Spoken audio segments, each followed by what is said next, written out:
Nunca le conté a mi hijo que ganaba $80,000 al mes. Él me miraba como si yo fuera una carga, y su esposa me gritó en la cara, con los ojos llenos de desprecio. «Lárguese de aquí, mendiga, no la necesitamos». Mi hijo tiró mis cosas por la puerta a las 11 de la noche. Un mes después, compré la casa del otro lado de la calle. Cuando vio mi nombre en las escrituras, la sangre se le fue del rostro de una manera que nunca olvidaré. Pero antes de contarles lo que pasó después, déjenme decirles cómo empezó todo. Pero antes de continuar, revisa si ya estás suscrito al canal y escribe en los comentarios. ¿Desde dónde estás viendo este video? Nos encanta saber hasta dónde llegan nuestras historias. Mi nombre es Elena Valenzuela. Tengo 66 años y durante la mayor parte de ellos aprendí que la vida no te pide permiso antes de ponerse patas arriba. Perdí a mi esposo, Raúl, cuando yo tenía 52 años. Fue un infarto fulminante, una tarde de miércoles cualquiera, mientras regaba las plantas del patio. Yo estaba en la cocina cuando escuché el golpe. No fue un ruido dramático, fue casi suave, como alguien que simplemente decide acostarse en el piso. Pero ese pequeño sonido lo cambió todo. Raúl era un hombre de pocos excesos y mucha disciplina. Dejó la casa pagada, unos ahorros modestos y una libreta de notas donde registraba cada centavo que entraba y salía desde que nos casamos. A veces leía esa libreta después de que se fue, como si las columnas de números fueran una forma de escuchar su voz una vez más. Con el tiempo, aprendí a transformar el dolor en movimiento. Empecé despacio. Revendía muebles antiguos que encontraba en subastas y tianguis de antigüedades en los pueblos de Michoacán. Siempre tuve buen ojo para eso, pero nunca me lo había tomado en serio. Después de que Raúl se fue, lo hice. Creé un perfil en una plataforma de ventas en línea. Fotografié todo con cuidado y empecé a notar que había mercado, mucho mercado, para quien supiera encontrar belleza en lo que otros desechaban. En 3 años, lo que era un pasatiempo se volvió un negocio. En 5, se convirtió en prosperidad. Comencé a dar consultoría a pequeños anticuarios que no sabían cómo vender por Internet, enseñándoles lo que yo misma había aprendido en la práctica. A los 60 años, mis ingresos mensuales superaban los $80,000. No fue suerte, fue trabajo, atención y la terquedad de una mujer que aprendió temprano que nadie va a venir a salvarte. Pero nunca le hablé de esto a nadie. Ni a las amigas de la iglesia, ni a las vecinas en Guadalajara donde vivía, y especialmente no a mi hijo, Miguel. No era un secreto por vergüenza, era un secreto por sabiduría.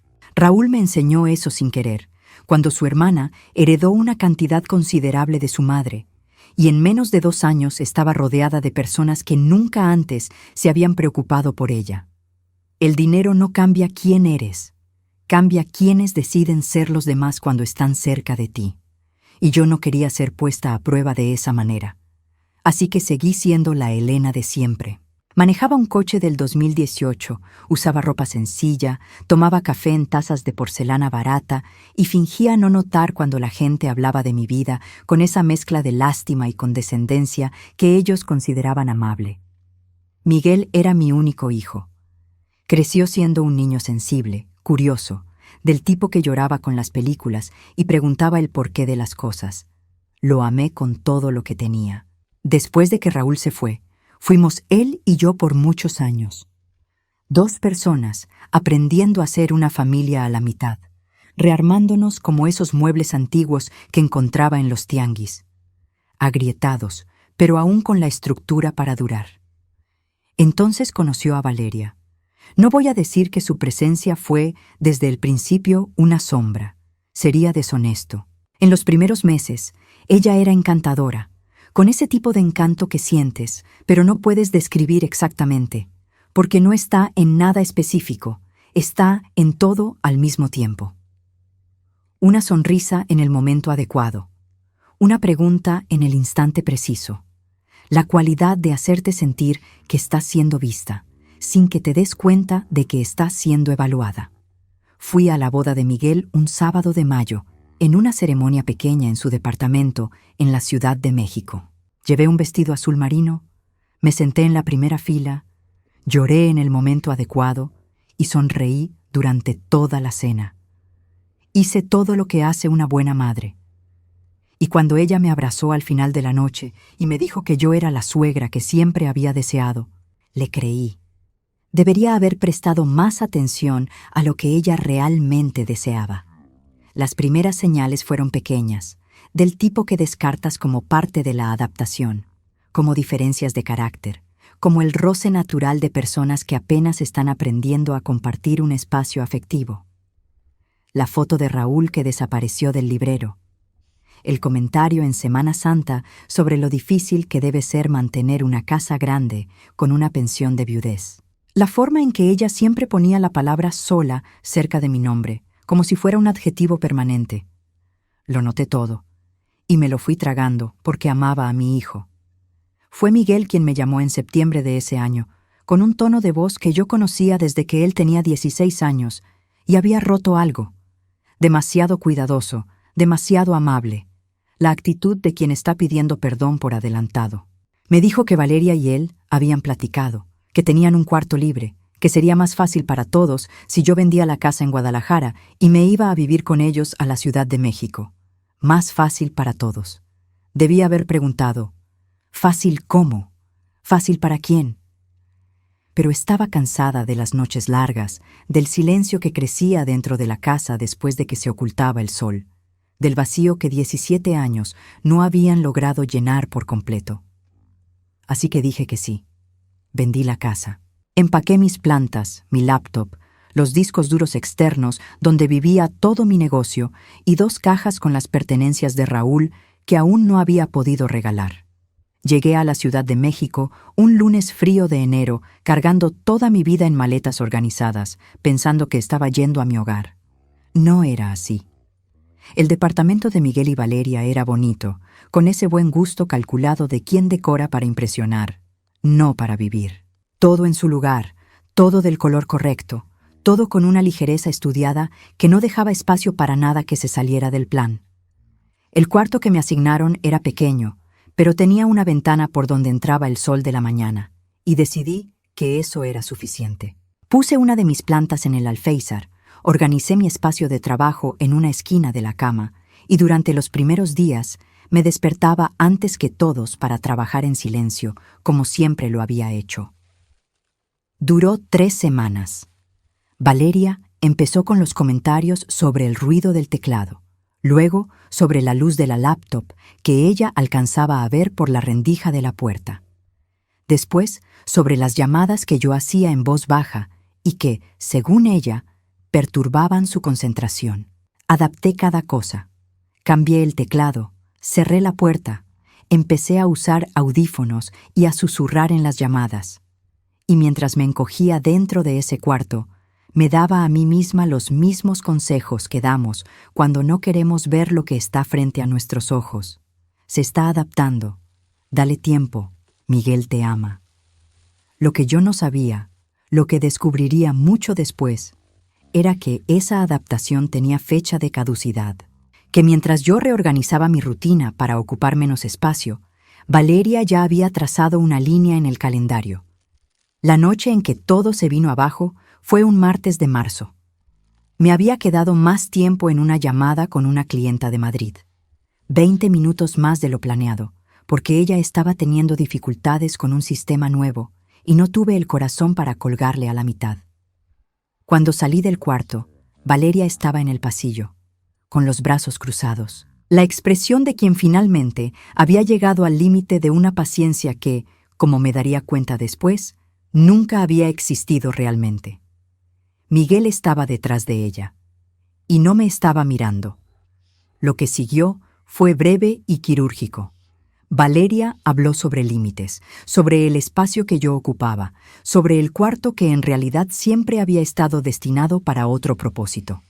Su voz estaba controlada, hasta el momento en que dejó de estarlo. «Lárguese de aquí, mendiga. No la necesitamos». Esas palabras. Las escuché y me quedé paralizada por un segundo que pareció durar mucho más, porque cuando algo realmente te golpea, el tiempo hace eso, se alarga, como si quisiera darte espacio para sentirlo todo de una vez. Miré a mi hijo. Miguel fue al cuarto. Lo escuché sacar mi maleta de debajo de la cama. Luego regresó a la sala. Después fue por mi laptop. Luego por las cajas de Raúl. Acomodó todo cerca de la puerta con un cuidado que me rompió más de lo que cualquier grito lo hubiera hecho, porque ese cuidado era la prueba de que él lo había pensado, lo había elegido, había decidido que yo me iría y que al menos mis cosas podrían salir ordenadas. Eran las 11 de la noche. La temperatura afuera era de 13 grados. Tomé la bolsa con la laptop.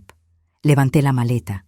Miré a Miguel, mi hijo, ese niño al que había sostenido en los peores momentos de la vida, y dije muy bajito, casi para mí misma, «Está bien», y me fui. Manejé por casi 30 minutos sin saber a dónde. La Ciudad de México a la medianoche es una ciudad que no te pide explicaciones. Simplemente sigue adelante, con sus luces, su ruido y su generosa indiferencia. La seguí hasta encontrar un hotel en Polanco, donde pagué en efectivo del sobre que siempre llevaba en mi bolsa, un hábito de Raúl, heredado por mí, y subí a una habitación en el 5º piso que olía a aire acondicionado y a jabón de hotel. Me senté en la orilla de la cama. Me permití llorar durante exactamente 40 minutos. Primero por Raúl, como siempre hago en las horas más oscuras, porque la nostalgia tiene la cruel costumbre de aparecer con más fuerza justo cuando más necesitarías que él estuviera aquí. Luego, lloré por Miguel. No por el hombre que había empacado mi maleta a las 11 de la noche, sino por el niño que había criado, que creía conocer, y que aparentemente se había convertido en alguien a quien tenía que aprender a ver de nuevo. Por mí, lloré poco. No por orgullo, sino por claridad. Porque llorar por mí misma en ese momento sería torcer el cuello en la dirección equivocada, y yo necesitaba tener la mirada apuntando hacia adelante. En el minuto 41 me lavé la cara, abrí la laptop y creé un documento nuevo. Hasta arriba escribí, lo que es verdad. Lo escribí todo. Tenía 66 años, tenía buena salud. Tenía $2.4 millones en inversiones. Mi negocio había facturado $78,000 el mes anterior. No tenía hipoteca, no tenía deudas, no tenía ningún compromiso que me impidiera ir a donde yo quisiera. Y debajo escribí una línea más. Lo que también es verdad, no tengo por qué aceptar esto como el final de nada. Pasé los siguientes 3 días en ese hotel haciendo 2 cosas al mismo tiempo, sintiendo y planeando. Aprendí hace muchos años que estas 2 acciones no tienen por qué excluirse mutuamente, que el duelo y la estrategia pueden ocupar el mismo espacio si sabes cómo organizar tu día. Por la mañana, trabajaba. Respondía correos electrónicos, cerraba ventas, hacía llamadas con la voz firme de quien no pasó la noche llorando, porque no lo había hecho, solo habían sido 40 minutos, y eso hace la diferencia. Por la tarde, investigaba. Abrí un portal inmobiliario en un momento que después quedaría grabado en mi memoria como uno de los más definitivos de mi vida adulta. Aún no tenía un plan específico, solo estaba mirando, midiendo posibilidades, tanteando el terreno. Tecleé la colonia de Miguel y Valeria casi por instinto, y entonces dejé de deslizar la pantalla. Había una propiedad listada con disponibilidad inmediata, venta por urgencia del propietario, justo enfrente del número de su calle. Una casa de 3 recámaras, fachada clara con detalles en blanco, un porche techado y una jacaranda enorme en el jardín delantero. En las fotos del anuncio, al fondo, se podía ver la puerta principal del departamento de Miguel, gris azulada, con la lámpara que Valeria había elegido y presumido en Instagram como ese encanto discreto que lo transforma todo. Me quedé mirando esa foto por mucho tiempo. Después llamé a mi asesora financiera. Beatriz, quien me acompañaba desde hacía 12 años y había aprendido, en todo ese tiempo, que cuando yo la llamaba con una dirección en la boca era porque ya había tomado una decisión y solo necesitaba que los números la respaldaran. Beatriz confirmó los números en 24 horas. Contraté a una abogada inmobiliaria llamada Patricia, recomendada por la Barra Mexicana de Abogados, precisa y sin rodeos, las 2 cualidades que exijo de cualquier profesional. Le expliqué que quería comprar esa propiedad de contado, con total confidencialidad sobre el comprador hasta el cierre. Ella me dijo que eso era estándar para compras a través de un fideicomiso o persona moral. Le pregunté cuánto tiempo tomaría. 2 semanas, si el vendedor acepta, me dijo. Hazlo en 2, le respondí. Mientras se realizaba la transacción, renté un departamento amueblado a 2 kilómetros de distancia. Pagué 6 meses por adelantado, lo que hizo que el propietario me mirara con la gratitud silenciosa de quien acaba de ver resuelto un problema. Me mudé allí con mi maleta, mi laptop, los discos duros y las cajas de Raúl. Compré una planta nueva, un teléfono, potos, porque sobreviven a casi todo, y la puse en la ventana de la cocina. Luego me senté en la sala con los muebles rentados y me puse a pensar. Pensé en la expresión de Valeria cuando dijo esas palabras. En su satisfacción, no era coraje, era satisfacción, como la de alguien pronunciando una sentencia que había preparado con anticipación. Pensé en el silencio de Miguel, que en sí mismo era una especie de condena. Ellos habían decidido quién era yo, una anciana sin recursos, viviendo de su generosidad, ocupando un espacio que podría servir para mejores propósitos. El problema para ellos era que su versión de mí no tenía ninguna relación con quien yo realmente era. Y fue exactamente eso lo que me dio la idea. Esa misma noche llamé de nuevo a Patricia y confirmé la oferta por la casa en su calle. Pago total de contado, sin cláusulas condicionantes, cierre lo más rápido posible. El vendedor aceptó en 48 horas. 3 días después, recibí una llamada que cambiaría la textura de toda esta historia. Había una mujer llamada Doña Celia, de 73 años, maestra jubilada, que vivía a 4 casas del departamento de Miguel desde hacía 7 años.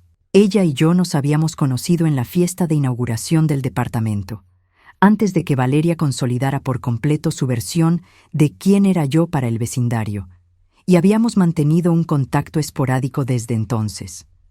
Un mensaje de vez en cuando, un café cuando yo visitaba la Ciudad de México. Doña Celia me llamó un jueves por la noche. Su voz tenía ese tono de alguien que está a punto de decir algo que no está seguro de si debería. «Déjame contarte», me dijo. «No sé si deba, pero creo que necesitas saberlo». Había estado en una comida de vecinos 2 días antes. Valeria no había asistido. Valeria rara vez iba a ese tipo de cosas. Pero una vecina llamada Sonia, que vivía al lado del departamento de Miguel, había comentado algo que doña Celia no había podido sacarse de la cabeza. Valeria le había contado a Sonia, allá por octubre, 4 meses antes de la noche en que tiraron mis cosas a la calle, que la situación de su suegra se resolvería para la primavera. Había descrito el cuarto como ya destinado para su taller de trabajo, el proyecto que ella llamaba negocio, pero que según Sonia nunca le había dejado más que unos cuantos pesos. Y había dicho, con una tranquilidad que a Sonia le había parecido perturbadora en su momento, pero que no cuestionó. Ella vendió su casa en Guadalajara. ¿A dónde se va a ir? Me quedé de pie en el departamento rentado con el teléfono en la mano y la planta de teléfono detrás de mí en la ventana. Había vendido la casa de Guadalajara en diciembre, 3 meses después de que Valeria le hiciera ese cálculo a Sonia. La había vendido porque Miguel, a través de pláticas cuidadosas que habían comenzado en septiembre, un mes antes de la conversación con Sonia, me había convencido gentilmente de que ya no la necesitaría, que la Ciudad de México sería mi hogar ahora, que ellos querían que yo estuviera allí. Septiembre. Un mes después, octubre. Valeria diciéndole a la vecina que la situación se resolvería en primavera. Me habían manipulado. La venta de la casa no había sido mi decisión, había sido el resultado de una cuidadosa ingeniería. Elimina su hogar, elimina sus alternativas y luego deshazte de ella cuando sea conveniente. Le pedí a doña Celia que le preguntara a Sonia si estaría dispuesta a poner por escrito lo que había escuchado y a firmarlo ante un notario. Lo estaría, me dijo doña Celia. Sonia se había quedado muy consternada cuando supo lo que me había pasado. Ella no sabía que el plan ya se había ejecutado. 2 días después, tenía una declaración notariada de Sonia Flores, de 51 años, residente del edificio en la calle de los Fresnos, Ciudad de México, dando fe de la conversación que había presenciado en noviembre con Valeria sobre la planificación de mi desalojo. Le envié el documento a Patricia, quien lo agregó al expediente que estaba armando. Y una mañana de abril, con una llovizna cayendo sobre la Ciudad de México, firmé los documentos de cierre de la propiedad en la calle de los Fresnos. El comprador era la familia Valenzuela, un fideicomiso familiar que yo había constituido años atrás para fines de planificación patrimonial, con el nombre de Raúl incluido, porque hay cosas de las que uno no puede desprenderse simplemente porque la ley lo permite. Recibí las llaves. Manejé hasta ahí. Abrí la puerta. La casa olía a madera vieja y a silencio habitable. Caminé por las habitaciones vacías, escuchando mis propios pasos, y luego me acerqué a la ventana de la sala que daba a la calle. Del otro lado, la puerta gris azulada del departamento de Miguel.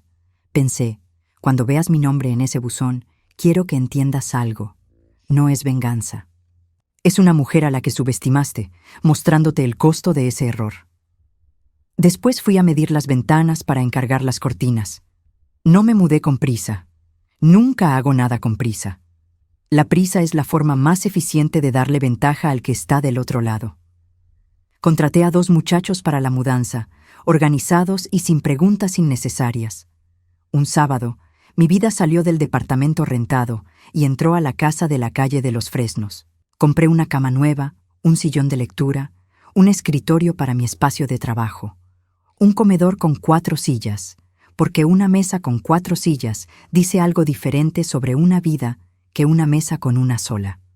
Las cortinas del lado que daba a la calle eran de lino crudo. No las abrí el día de la mudanza. Aún no era el momento.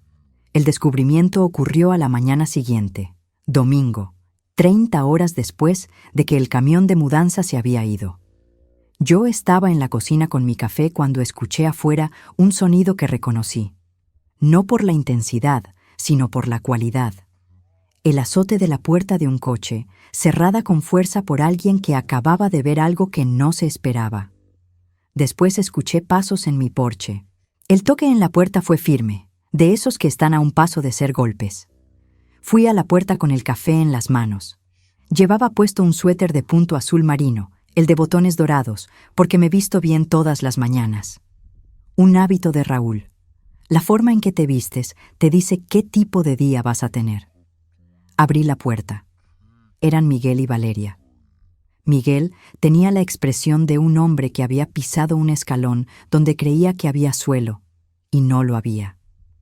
Su rostro mostraba 3 cosas al mismo tiempo: confusión, algo parecido al miedo, y debajo de todo, asomándose despacio, un coraje que aún no sabía cómo usar. Valeria estaba calculando. Era lo que su rostro siempre hacía, pero ahora los cálculos corrían más lento, como si algo hubiera atascado el mecanismo. Respondí a lo que Miguel me preguntó con la sencillez que merecía la situación. Yo vivía ahí. La familia Valenzuela había adquirido la propiedad. Sí, yo era la familia Valenzuela. La compostura de Valeria se esfumó de golpe, no gradualmente, como una vela que se apaga, sino de repente, como una ventana que se rompe.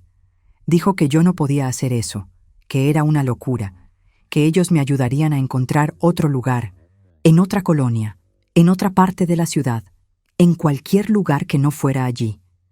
Le respondí que no existía ninguna ley que me impidiera vivir donde yo decidiera. Miguel intentó decir que yo estaba exagerando, que solo quería marcar territorio, que tenía que pensarlo.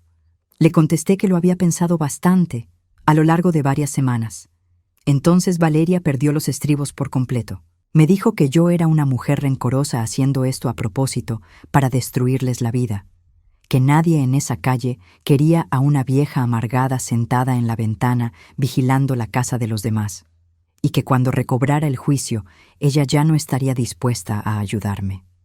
Miguel, a su lado, pronunció su nombre con una voz que tenía un filo que yo no le había escuchado antes. No para protegerme a mí, sino para advertirle a ella. Él podía ver lo mismo que yo, que ella había perdido el control de la situación. Ella se calló. Miré a mi hijo. Le dije con calma que tenía en mi poder una declaración notariada de una vecina de esa misma calle, la cual atestiguaba una conversación en la que su esposa había planeado mi desalojo 4 meses antes de que sucediera, durante el mismo periodo en el que él me convencía de vender mi casa en Guadalajara. Le dije que ese documento lo tenía mi abogada, en un expediente. Quería que supieran que existía. El silencio que siguió fue pesado. El rostro de Miguel hizo algo que yo no esperaba. Se desmoronó. No de coraje, sino de algo que parecía vergüenza intentando salir a la superficie. Les dije que tenían 2 opciones, irse y ser vecinos, lo que no exigiría de ellos más que cortesía básica. O continuar esa conversación en una dirección que les garantizaba sería mucho menos cómoda para ellos que para mí. Se fueron. Cerré la puerta. Volví a la cocina. Tiré el café que ya se había enfriado y me quedé de pie un largo rato junto al fregadero, apoyando las manos en el borde de granito. El corazón me latía más rápido de lo que me gustaría admitir. Tenía 66 años y acababa de enfrentarme a mi hijo y a la mujer que había orquestado que me quedara en la calle, y lo había hecho sin temblar. Pero el cuerpo no sabe distinguir entre la victoria y el peligro. Responde a los dos de la misma manera. Dejé que mis manos temblaran un poco. Me permití eso. Después fui a sembrar las plantitas que había comprado para el jardín trasero. En los días que siguieron casi no hice nada. Arreglé las jardineras de atrás. Sembré bulbos, hierbas aromáticas junto a la barda y un rosal que esperaba cubriera la celosía del porche antes del invierno. Leí 3 novelas que había guardado para cuando tuviera tiempo. Desayuné debajo de la jacaranda y observé cómo cambiaba la luz a lo largo de la mañana en ese jardín. No me estaba escondiendo, me estaba recargando. Hay una diferencia fundamental entre las 2 cosas, y aprendí a reconocerla hace tiempo. Al 5.º día después del enfrentamiento en el porche, apareció una canasta en mi puerta. Era bonita, de mimbre, forrada con tela a cuadros, con miel artesanal, 2 velas en frascos de vidrio ámbar y un té especial. La tarjeta, escrita con la letra de Valeria, decía: «Los vecinos también pueden tener un nuevo comienzo». B. Le tomé fotos a todo. La canasta, la tarjeta, la fecha. Y se lo envié a Patricia con una nota. Para el expediente. Metí la miel a la casa porque era de buena calidad y no le veo el caso a desperdiciar miel buena. No respondí la tarjeta. 2 días después, Miguel me llamó. Dejé que entrara al buzón de voz porque necesitaba saber en qué tono estaba operando antes de decidir cómo responder. Escuché el mensaje 3 veces. Su voz era demasiado cuidadosa, demasiado amable. La actitud del que está actuando un arrepentimiento con la esperanza de obtener un resultado específico, no la del que de verdad está arrepentido. Me dijo que había pensado mucho, que quería que las cosas mejoraran, que Valeria y él habían platicado y creían que todo había empezado con el pie izquierdo. «Te quiero, llámame». Empezado con el pie izquierdo, como si yo le hubiera pisado el zapato en una fiesta. No le regresé la llamada. Lo que sí hice fue ir a tocar a la puerta de doña Celia. Abrió con su mandil de cocina y la expresión de quien estaba muy feliz con la visita incluso antes de saber quién era. Ese tipo de personas son raras y hay que cuidarlas. Entramos a su cocina, que olía a pan recién horneado y a madera vieja, el olor específico de una casa que realmente ha sido vivida, y ella preparó té sin preguntar. Puso unas galletas en una bandeja. Le conté todo: la canasta, el mensaje, el buzón de voz. Escuchó sin interrumpir, con esa rara cualidad de quien de verdad presta atención, en lugar de solo esperar su turno para hablar. Cuando terminé, bajó su taza y me dijo: «¿Sabes lo que hiciste? Pusiste tu nombre en esta calle, y el nombre importa». Le pregunté qué quería decir con eso. Ella me explicó. Valeria había definido quién era yo en esa colonia antes incluso de que yo llegara. Le había descrito a los vecinos a una anciana dependiente que necesitaba cuidados, con la amabilidad estratégica de quien usa la benevolencia como herramienta. Y yo había aparecido al otro lado de la calle con mi casa arreglada, los botones dorados en mi suéter y mis papeles en orden, y había empezado a presentarme por mí misma. Eso la asusta, me dijo doña Celia, porque esa parte no la controló ella. En las semanas siguientes, doña Celia me presentó con otros vecinos. Durante las caminatas, en pláticas de banqueta y en una carne asada comunitaria de fin de semana en la que 6 casas de la cuadra juntaron mesas en la calle y cada quien llevó algo. Yo fui con un pan de elote. Escuché más de lo que hablé. Dejé que la calle formara su propia opinión sobre mí, independiente de la versión que les habían preinstalado. Fue en esa carne asada donde un señor llamado Don Osvaldo, un ingeniero jubilado que se sabía el nombre de todos los árboles de la colonia, comentó mientras se servía en su plato que Miguel había mencionado por ahí que yo estaba pasando por problemas económicos. Sonreí. Le di un trago a mi agua de limón y dije, «Qué interesante». No agregué nada más. No hacía falta. La casa del otro lado de la calle decía el resto. Vi en el rostro de don Osvaldo el ajuste silencioso de alguien que está revisando un archivo interno. La casa comunicaba lo que cualquier palabra mía habría dicho de manera más pequeña. Me senté en mi porche, después de que terminó la carne asada, con el atardecer despidiéndose entre las hojas de la jacaranda. La ventana iluminada del departamento de Miguel se veía desde ahí, sus siluetas moviéndose detrás del vidrio esmerilado, su vida continuando de la forma en que continúan las vidas, con o sin lo que uno planea. No los miraba con malicia. Estaba mirando de la misma forma en que uno mira al tiempo. No para controlarlo, sino para entenderlo. Lo intentarían de nuevo. Las personas que operan a través del control rara vez se detienen en el primer intento fallido. Ellas recalibran. Y yo estaba preparada para que intentaran recalibrarme. De hecho, contaba con ello. Vinieron un sábado por la mañana, 3 semanas después de la canasta. Los vi cruzando la calle por la ventana de la cocina. Tuve tiempo de dejar mi café, acomodarme el suéter azul marino y llegar a la puerta antes de que tocaran. Miguel traía flores. Rosas envueltas en papel craft. Valeria cargaba una bolsa de una panadería fina, de esas caras de Polanco, a las que Valeria solo iba cuando estaba tramando algo. Se habían preparado. Los dejé pasar porque, en 66 años de lidiar con personas, aprendí que lo más revelador que alguien puede hacer es lo que hace cuando le das una apertura. Quería ver qué harían con ella. Nos sentamos en la sala. Miguel empezó como yo esperaba. Un tono conciliador, lenguaje de borrón y cuenta nueva. La sonrisa que usaba desde niño cuando rompía algo y esperaba que su encanto hiciera el trabajo que debería hacer su responsabilidad.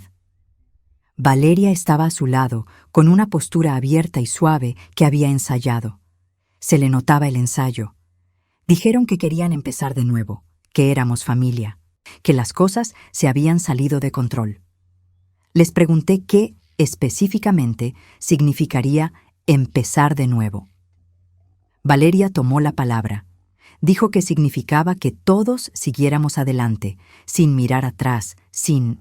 Sus ojos se desviaron brevemente hacia la ventana que daba a su calle. Tomar decisiones hechas para incomodar a los demás. Le dije que había elegido una casa que me encantó, en una colonia que me había recibido muy bien. ¿Qué hay de incómodo en eso? Su compostura se enfrió un par de grados. Dijo que ambas sabíamos que mudarme directamente enfrente del departamento del hijo al que había confrontado públicamente no era una decisión neutral. Le respondí que no estaba distanciada de mi hijo, que él era bienvenido a llamarme, que de hecho lo había hecho y yo había escuchado su mensaje. Miguel dijo que yo no le había devuelto la llamada. Asentí. Le dije que no la había devuelto. Hubo una pausa. Miguel puso las flores en la mesa con un cuidado que reconocí como un pequeño duelo. Él había esperado otro desenlace. Valeria intervino. Preguntó qué haría falta para que yo considerara otro arreglo. Algo más cómodo para todos. Algo en otra colonia. Lo que me estás pidiendo. Le dije, es que me vaya. Ella dio un paso atrás en su vocabulario. Me dijo que me pedía que pensara en lo que era mejor a largo plazo, que una mujer de mi edad, viviendo sola, alejada de su familia, en una casa más grande de lo que necesitaba, de mi edad. Ahí estaba.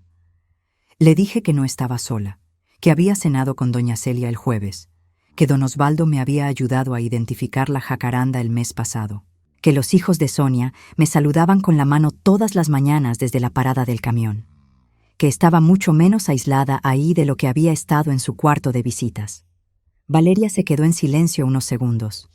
Luego dijo, midiendo cada palabra, que esa situación no era sostenible, que el estrés tenía consecuencias para la salud de todos y que cuando las cosas insostenibles colapsan, nadie sale bien librado. Era una amenaza disfrazada de preocupación. Dejé pasar 5 segundos de silencio.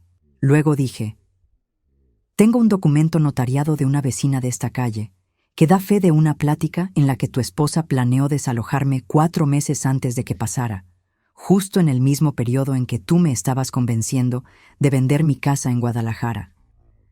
Ese documento lo tiene mi abogada en un expediente. Si algo insostenible llega a colapsar, ese expediente irá a dar a donde van los expedientes cuando hay un juez dispuesto a escucharlos. Tienen 2 opciones.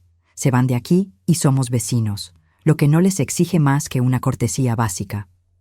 O seguimos esta plática en un rumbo que les aseguro será mucho más incómodo para ustedes que para mí. ¿Qué prefieren? Se fueron. Miguel, desde la puerta, me miró con una expresión que me iba a tomar años descifrar por completo. Demasiado compleja para tener un solo nombre, una mezcla de vergüenza y cariño, y algo que parecía el inicio de un ajuste de cuentas consigo mismo. Cerré la puerta. Fui a la cocina. Me quedé un rato con las manos apoyadas en el borde del fregadero y el corazón latiendo más rápido de lo que me gustaría. Lo dejé latir. Lo que pasó después me fue llegando a pedazos, a lo largo de los siguientes meses. Me lo contó doña Celia. Me lo contó Sonia. La propia calle me lo fue contando. Valeria y Miguel empezaron a separar sus finanzas en junio. Para agosto, ya había un abogado familiar involucrado. No un terapeuta de pareja, un abogado. El taller de velas que había sido el pretexto para quitarme mi cuarto había generado, en todo ese año, poco más de 4,000 pesos. Miguel me llamó en septiembre y me invitó a cenar. Fuimos a un restaurante italiano en La Condesa. Platicamos durante 3 horas. No fue cómodo. Fue honesto, que es diferente y mucho más duradero. Él pagó la cuenta. Lo dejé. No consideré aquello como una victoria en el sentido tradicional. Vencer a tu propio hijo no es algo que una madre celebre. Pero hay otro tipo de victoria. Esa en la que te niegas a que te hagan sentir pequeña, en la que mantienes el registro de lo que es verdad, incluso cuando los que te rodean insisten en una versión más conveniente. Ese tipo de victoria la reclamé por completo, sin disculpas y sin negociaciones.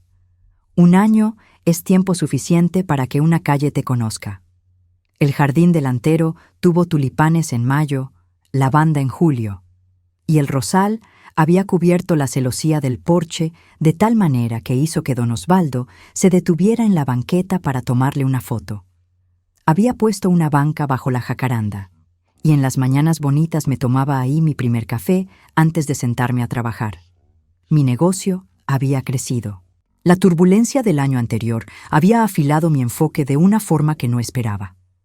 Contraté a una asistente, Pilar, que trabajaba de forma remota desde Monterrey y era excepcionalmente organizada. Las mañanas eran mías, los clientes estaban satisfechos y mis ingresos habían superado su tope anterior. Doña Celia y yo cenábamos todos los jueves. Sonia se había convertido en una verdadera amiga, con un humor negro muy agudo, un pan de masa madre excelente y una paciencia real. Don Osvaldo me arrastró al grupo vecinal de siembra de temporada. Los niños de quién sabe cuántas casas me saludaban desde la parada del camión. Esas no eran cosas menores. El café de la mañana, las cenas de los jueves, los saludos en la parada. Esa es la verdadera textura de la vida. En cuanto a la casa del otro lado de la calle, Valeria se fue en octubre. El helecho enorme de su balcón, del que tanto se enorgullecía, se fue secando poco a poco y nadie lo reemplazó. Miguel se quedó en el departamento y empezamos a vernos cada 2 semanas, a veces más. La relación de 2 personas que se lastimaron y decidieron que la honestidad valía más que la farsa. En su cumpleaños, le hice el pastel de chocolate que Raúl siempre le preparaba cuando era niño. Miguel se comió 2 rebanadas y tuvo, por primera vez en mucho tiempo, la expresión de mi hijo. Había noches en las que me quedaba en la banca debajo de la jacaranda con los últimos rayos de luz y sentía algo que solo puedo describir como aplomo. No era triunfo, era aplomo. 66 años, una casa pagada, un negocio funcionando bien, una calle llena de gente que se sabía mi nombre y una planta de teléfono en la ventana de la cocina con 17 hojas nuevas. Raúl, pensaba a veces, mira lo que tu mujer precavida construyó. Ahora, si te gustó esta historia, haz clic en suscribirse y cuéntame en los comentarios. ¿Qué parte te dejó con la boca abierta? Y no olvides hacerte miembro para tener acceso a videos exclusivos que no publico aquí. Te espero allá.